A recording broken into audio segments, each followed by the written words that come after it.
seed of the woman and the formation of the beast. Yeah, this is a real topic we need to understand. I'm going to read you some scriptures, 9 verses, so you'll have to stay with me. But we need to do this in order to get the background to what I want to share with you today. So we'll read from Revelation chapter 13 and verses 1 through to verse 9. It reads like this.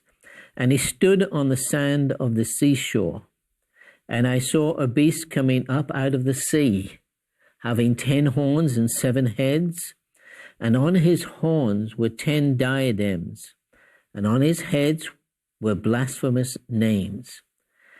And the beast which I saw was like a leopard, and his feet were like those of a bear, and his mouth like the mouth of a lion.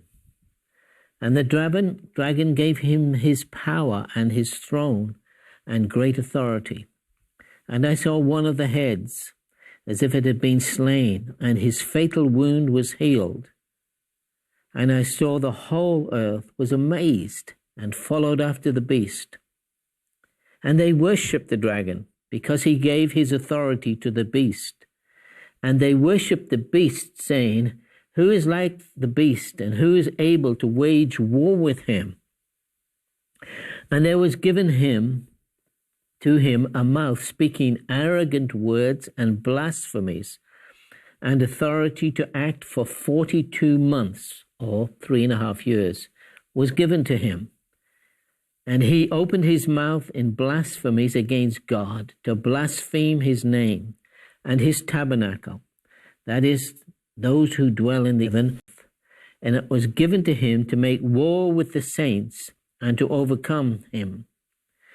And authority was over every tribe and every people and tongues and nations was given to him.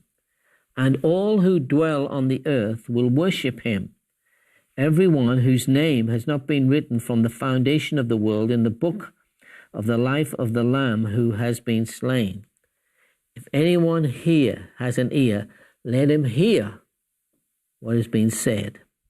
And so here we have a picture of a powerful force arising out of the sea, or arising out of humanity, the nations of the world, forming into a great, powerful world order, which will run for roughly 3.5 years before he hands his power back over to the Antichrist. And so this beast, or this power that arises out of the multitudes and millions of people on the earth, this kingdom is now beginning to be formed right now as I talk. This beast is given power from Satan to rule in the earth for 3.5 years. It will rise as a world order, a world government. Now, he's going to gain power, first of all, by legislation. Laws are going to be passed that will force nations to conform. There's a forming of a new world monetary system, a new world banking system, a new world church composed of all religions, a new world trading system, a new world military force. And so we see another power is shaping up to take its place, to form itself in the earth.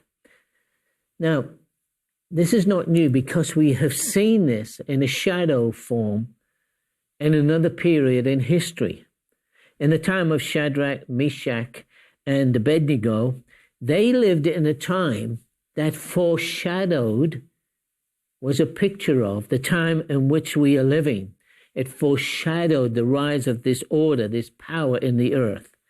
And it spoke to us prophetically about the day and age in which we are living. And it's recorded in Daniel chapter 2 and Daniel chapter 3. And Nebuchadnezzar had this dream of a huge image made of gold and silver and brass and iron, and a part clay and iron. Then he saw a stone smite this image and destroy it. and the wind blew it away. Now, Daniel interprets the dream as each metal or each part of the statue, starting with the head, which was gold, and then all the way down through the image, each metal represented various empires which were to come through history. And the last empire was to be symbolized by clay and iron. That was the feet. So Daniel told Nebuchadnezzar the interpretation, and he said, your kingdom is pictured by the head of this statue, and it's in gold. And then, of course, your kingdom will fade away, and another power will take over. And various empires throughout history, starting with Nebuchadnezzar's empire, which was Babylon. Then, after Babylon would come Media Persia. Then would come Greece. Then would come Rome. And finally, one empire consisting of 10 nations, 10 toes, iron and clay. And that's the empire we're talking about today, the final empire, the final nation in this statue. So we see an empire, this last empire is a confederation of nations, 10 toes. And we are now living in the formation of that empire. So after this, Nebuchadnezzar thinks this over and thinks, well, I'm not going to lose my empire. My empire is going to last forever. So he went out and he built a statue, similar to what he'd seen in his dream, but this one was all gold. He was saying, my statue will last forever. And so we know the story. He built this statue and he said, now everybody has to bow down and worship this statue. And if they don't, they will be executed. Does this sound familiar? Okay. All of this was foreshadowing coming. It was a prophetic insight to this final empire of the feet. This final empire, the Antichrist empire. You know, we need to understand that all of these empires were Antichrist in nature. And Babylon was Antichrist in nature, and the leaders of Babylon had an Antichrist spirit. Media Persia was the same. Greece was the same. Rome was the same, where they burned at the stake, thousands upon thousands of Christians. Antichrist. Nero had an Antichrist spirit. He wasn't the Antichrist, but they were foreshadowing something. They were all governed by the spirit of Antichrist. They were all shadows of what was to come. But finally, we will see one final empire and the final literal Antichrist, which the Bible speaks about coming to power. So Shadrach, Meshach, and Abednego thought about this and thought, we're not going to bow to this. And so, we're not going to bow to the image. And so they were thrown into the fire. Survived it. That's important to understand that. They were thrown into the fire during this time, but survived it. Now, this all is familiar with the book of Revelation. During the reign of the Antichrist, the world will be compelled to worship the beast and bow to his image.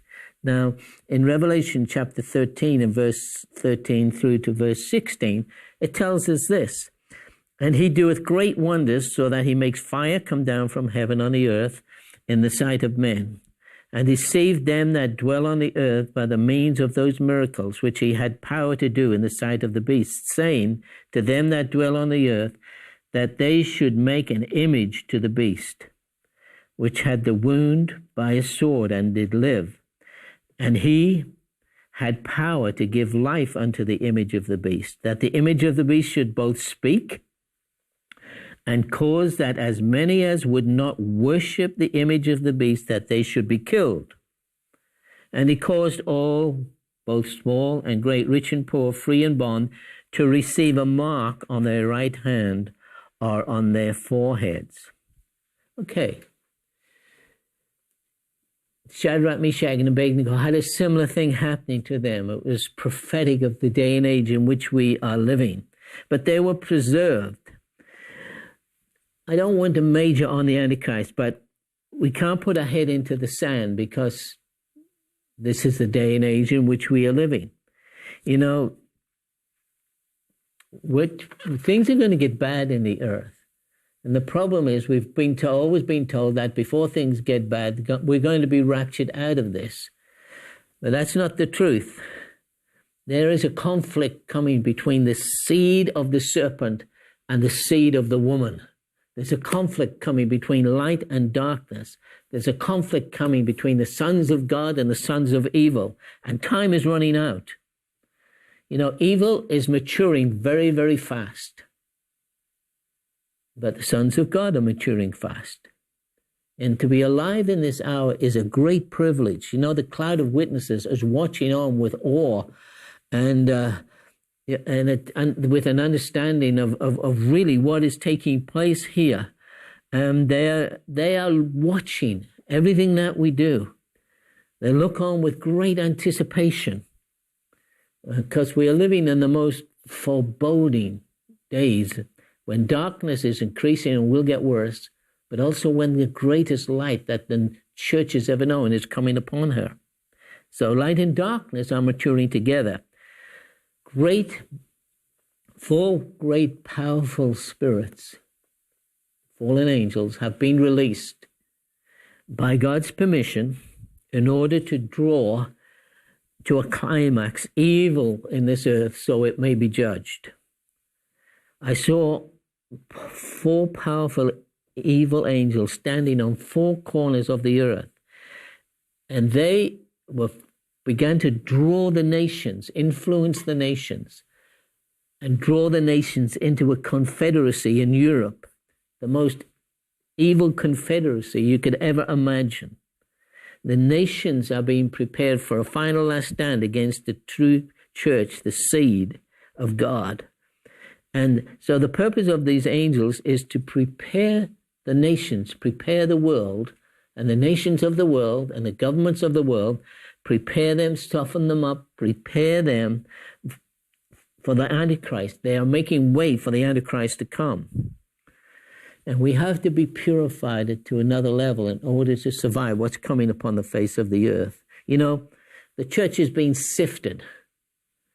The inroads of Babylon into the church have been quite profound over the ages. And God is about to take Babylon out of the church. And this will bring division.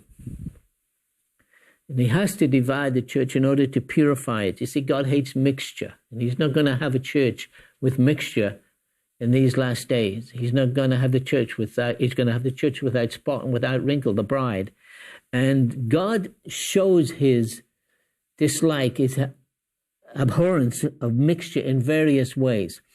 In Deuteronomy 22 and verse 9, it says, "Thou shalt not sow your vineyard with diverse seeds, lest the fruit of thy seed which you have sown and the fruit of your vineyard be defiled." They weren't allowed to sow different kinds of seeds in the one vineyard. And God didn't want that mixture to take place. And again in Deuteronomy 22 verse 10, "Thou shalt not plow with an ox or an ass together." Verse 11, "Thou shalt not wear a garment of diverse sorts, such as woolen and linen together."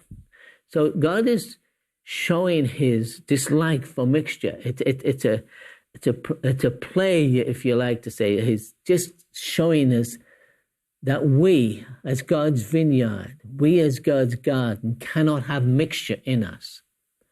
In Leviticus chapter 19 and verse 19, "You shall keep my statutes, not let your cattle gender with diverse kinds, that you shall not sow your field with mingled seed. Neither shall a garment mingled of linen and woolen come upon you." Again, he was just illustrating the need for separation and how he hates mixture and how he requires purity in his people. You know, the Feast of Pentecost, which was kept with leaven, the Bible tells us. And leaven is a picture of sin, hypocrisy, false doctrine. And so in the whole Pentecostal thing, And the whole Pentecostal movement, we have this mixture, like in all of other movements, church movements on the face of the earth. And a purifying work has begun. And it's interesting, the devil is pushing unity. He's trying to unify his empire across the earth, unify the nations under his control. He's pushing this unity at every level. And of course, it's a counterfeit. Plans are well underway for forming a world government. The economic decline, was caused by the evil plans of men for lust and power and control and lust. But behind it were these four angels drawing this whole thing into a conclusion. What is of utmost importance is that the final state of any nation will rest on its attitude towards Israel. We really need to grasp this. Anti-Semitic views are very strong in the church. And those who hold those views, it's going to be their great downfall. God said, when he called Abraham to form the nation of Israel, he said in Genesis 12, verse 3, I will bless them that bless you, and I will curse them who stand against Israel. Curse him that curseth thee, and in you shall all the families of the earth be blessed. You see? And the devil is pushing unity, but God has a counter plan. He's bringing unity to his people, a people who will be forerunners, who have come together in unity. And, in Ephesians chapter 4 and verse 13, it tells us, till we all come to the unity of the faith and to the knowledge of the Son of God. So the unity of the faith and the knowledge of the Son of God, and to a perfect man, and to the measure of the stature of the fullness of Christ.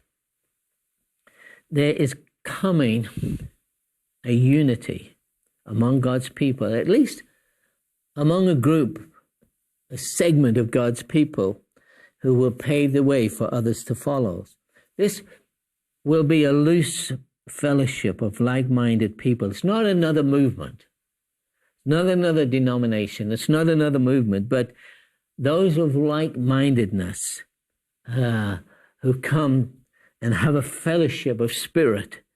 And, the progression of truth through the ages was mostly formed into denominations that expressed that particular truth. That was never God's purpose. He has used it, but it was never God's perfect plan. For instance, when, the Reformation came and Martin Luther, and out of that came truth, which formed into a denomination, the Lutherans. Then came the Anabaptists, which formed into another denomination, the Baptists, Pentecostals, which formed another denomination. As these truths were added to the church, instead of adding them to the river, they add another truth to the river of truth, and another truth. Instead of embracing them, all of the truth, the whole truth, mostly they were led off into denominations that just experienced that one truth and never went on. It was like, they took a truth out of the river of God's mainstream of truth and put it into a lagoon or a bayou, and it was like, that's where, when stagnant.